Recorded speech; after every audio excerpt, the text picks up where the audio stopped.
రేపటి నుంచి రాష్ట్ర అసెంబ్లీ బడ్జెట్ సమావేశాలు మొదలు కానున్నాయి. గురువారం ఉదయం 11:30 సమావేశాలు ప్రారంభమవుతాయి. మొదటి రోజు ఉభయ సభలను ఉద్దేశించి గవర్నర్ తమిళిసై ప్రసంగించనున్నారు. ఇప్పటికే గవర్నర్ స్పీచ్ కు రాష్ట్ర కేబినెట్ ఆమోదం తెలిపింది. ఈ అసెంబ్లీ సమావేశాల్లోనే ఇరిగేషన్ శాఖపై వైట్ పేపర్ విడుదల చేసేందుకు ఏర్పాట్లు చేస్తుంది ప్రభుత్వం. కాళేశ్వరంపై వేసిన విజిలెన్స్ ఎంక్వైరీ రిపోర్టును సభలో ప్రవేశపెడతామన్నారు ఇరిగేషన్ శాఖ మంత్రి ఉత్తమ్ కుమార్ రెడ్డి. మరోవైపు నీటి ప్రాజెక్టులు కేంద్రానికి అప్పగించే అంశంపై అధికార కాంగ్రెస్, విపక్ష బీఆర్ఎస్ మధ్య డైలాగ్ వార్ నడుస్తోంది. దీంతో ఈ సెషన్ హాట్ గా జరిగే అవకాశాలున్నాయి.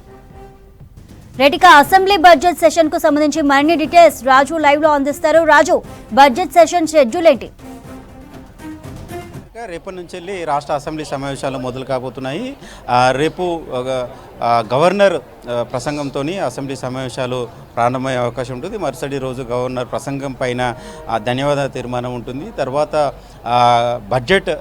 బడ్జెట్ను ప్రవేశపెట్టాలని ప్రభుత్వం కాంగ్రెస్ పార్టీ భావిస్తుంది. అయితే ప్రధానంగా ఈసారి బడ్జెట్ సంబంధించిన లెక్కలు చూసుకున్నట్లయితే ఈ ఆర్థిక వార్షిక సంవత్సరం మేరకే పెట్టాలని అయితే భావిస్తుంది. ఎందుకంటే త్వరలోనే పార్లమెంట్ ఎన్నికలు ఉన్నాయి. పార్లమెంట్ ఎన్నికల తర్వాత కేంద్ర బడ్జెట్కి సంబంధించిన కేటాయింపులు దాన్ని దృష్టిలో పెట్టుకొని బడ్జెట్ కేటాయింపులు చేయాలని కూడా రాష్ట్ర ప్రభుత్వం కావచ్చు, సీఎం రేవంత్ రెడ్డి భావిస్తున్నారు. సో బడ్జెట్ అంశాలు ఈ విధంగా ఉన్నట్లయితే మరొక వైపు ఈ అసెంబ్లీ సెషన్లో అధికార పార్టీ కాంగ్రెస్, ప్రతిపక్ష పార్టీ బీఆర్ఎస్ మధ్య వాడివేడిగా చర్చ కొనసాగే అవకాశం అయితే కనబడుతుంది. ఎందుకంటే ప్రధానంగా ఇప్పటికే నీటి పంపకాల విషయంలో ఇటు అధికార పార్టీ అటు ప్రతిపక్ష పార్టీల మధ్య మాటల యుద్ధం కొనసాగుతుంది. నీటి పంపకాల విషయంలో గత ప్రభుత్వం సంబంధించిన తీసుకున్న నిర్ణయాలు కావచ్చు, అనుసరించిన విధానాలను తప్పుపడుతూ ఈ మధ్య 3 రోజుల క్రితం సీఎం రేవంత్ రెడ్డి చాలా ఘాటుగా స్పందించారు. కృష్ణా బేసిన్ సంబంధించిన నీటి పంపకాల విషయంలో ఏపీకి ఎక్కువగా మేలు జరిగేలాగా సీఎం గతంలో పనిచేసిన సీఎం కేసీఆర్ నిర్ణయాలు తీసుకున్నారు. కేసీఆర్ కావచ్చు, అటు ఏపీ సీఎం జగన్ మధ్య రహస్య ఒప్పందాలు చాలా జరిగాయి. తెలంగాణ ప్రజలను తెలంగాణ ప్రాంతానికి అన్యాయం జరిగేలాగా కేసీఆర్ నిర్ణయాలు తీసుకున్నారు. కేసీఆర్ లోపాయికారి ఒప్పందం చేసుకున్నారని కూడా ఘాటుగా స్పందించారు. సో ఆ కృష్ణా బేసిన్ సంబంధించిన విషయాలు ఒకవైపు ప్రస్తావిస్తే మరొకవైపు గత 10 ఏళ్ల కాలంలో గత ప్రభుత్వంలో అంటే ఉమ్మడి రాష్ట్రం ఉన్నప్పుడు తెలంగాణ ప్రాంతంలో చేపట్టిన నీటి ప్రాజెక్టులకు సంబంధించిన విషయంలో చాలా నిర్లక్ష్యంగా వివరించారని కూడా ప్రస్తావించారు. అటు పాలమూరు రంగారెడ్డి పథకం కావచ్చు, అటు నల్గొండకు సంబంధించిన ఎస్ఎల్బీసీ విషయంలో కావచ్చు, ఈ ప్రాజెక్టులను పూర్తి చేయకపోవడంతో చాలా ఇబ్బందులు తలెత్తాయి. అటు పాలమూరు పూర్తిగా ఎడారిగా మారే అవకాశం ఉంది. చాలా వరకు సాగునీటి కష్టాలు కావచ్చు, హైదరాబాద్కు సంబంధించిన రంగారెడ్డి జిల్లాలో సంబంధించిన ఇబ్బందులు కావచ్చు, అదేవిధంగా ఎస్ఎల్బీసీ నిర్మాణాలు పూర్తి చేయకపోవడం వల్ల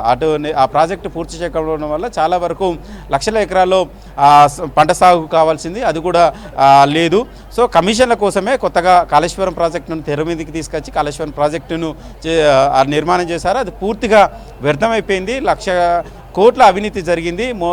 రీసెంట్గా మేడిగడ్డ కావచ్చు కుంగిపోవడం, అన్నారానికి భుంగపడడం, దీనివల్ల తెలంగాణ సంపద అంతా నిర్వీర్యం అయిపోయింది. కాంట్రాక్టర్లకు కేసీఆర్ గతంలో సీఎంగా ఉన్నప్పుడు దోచిపెట్టారు అనేది కూడా ఆరోపణలు చేశారు.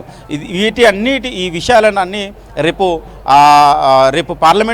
అసెంబ్లీ సమావేశంలో చర్చించాలని భావిస్తున్నారు. ఇప్పటికే విజిలెన్స్ ఎంక్వైరీ కూడా చేసింది.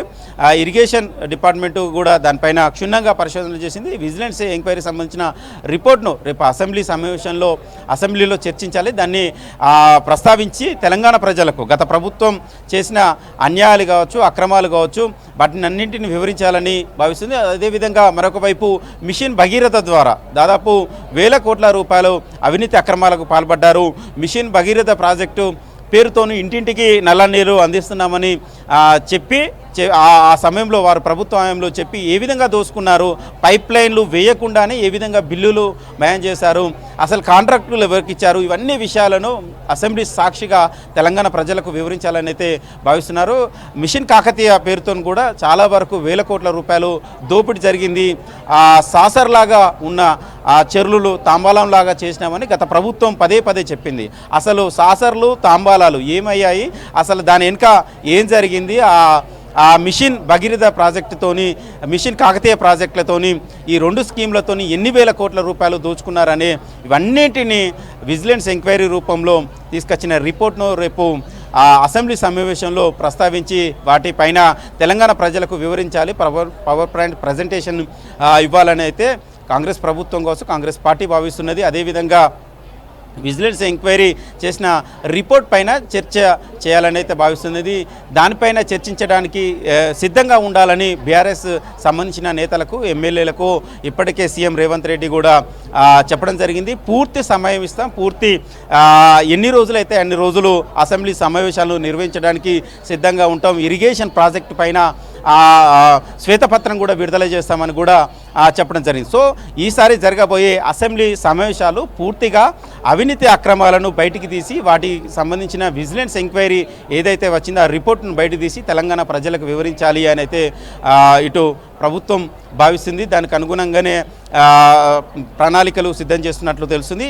ఇది ఒక వైపు ఉంటే మరొక వైపు బడ్జెట్లో ప్రధానంగా 6 గ్యారంటీలకే ఎక్కువగా నిధులు కేటాయించాలని అయితే చూస్తున్నట్లు తెలుస్తుంది. ఇప్పటికే 2 గ్యారంటీలు అమలు చేస్తుంది. మహిళలకు ఆర్టీసీ ప్రయాణం ఉచితంగా ఆర్టీసీ ప్రయాణాన్ని తీసుకొచ్చింది. అదేవిధంగా రాజు ఆరోగ్యశ్రీ తరపున 10 లక్షల భరోసా పథకాన్ని కూడా అందుబాటులోకి తీసుకొచ్చింది. మరొక 2 గ్యారంటీలను కూడా త్వరలోను కూడా అమలు చేస్తామని చెప్పారు. ప్రతి ఇంటికి 200 యూనిట్ల ఉచిత కరెంటు, అదేవిధంగా 500 రూపాయలకే గ్యాస్ సిలిండర్ను ఈ 2 త్వరలోనే ప్రారంభిస్తామని కూడా చెప్పడం జరిగింది. సో ఈ వీటితో పాటు మరే గ్యారంటీలను అందుబాటులోకి త్వరలో తీసుకురాబోతున్నారో ఈ అసెంబ్లీ సమావేశంలో దానికి సంబంధించి ఏ గ్యారంటీలకి ఎంత బడ్జెట్ కేటాయింపులు ఉంటాయి అనేది కూడా స్పష్టం చేయబోతున్నారు. ఎందుకంటే పార్లమెంట్ ఎన్నికలు త్వరలో రాబోతున్నాయి కాబట్టి గ్యారంటీలను త్వరగా అమలు చేయాలని కూడా ఇటు కాంగ్రెస్ ప్రభుత్వం భావిస్తుంది. దానికి అనుగుణంగానే బడ్జెట్ కేటాయింపులు ఉండే అవకాశం అయితే కనబడుతుంది.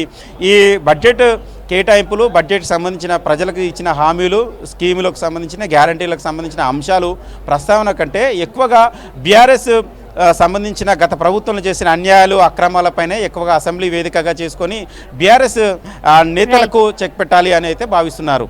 చంద్రిక.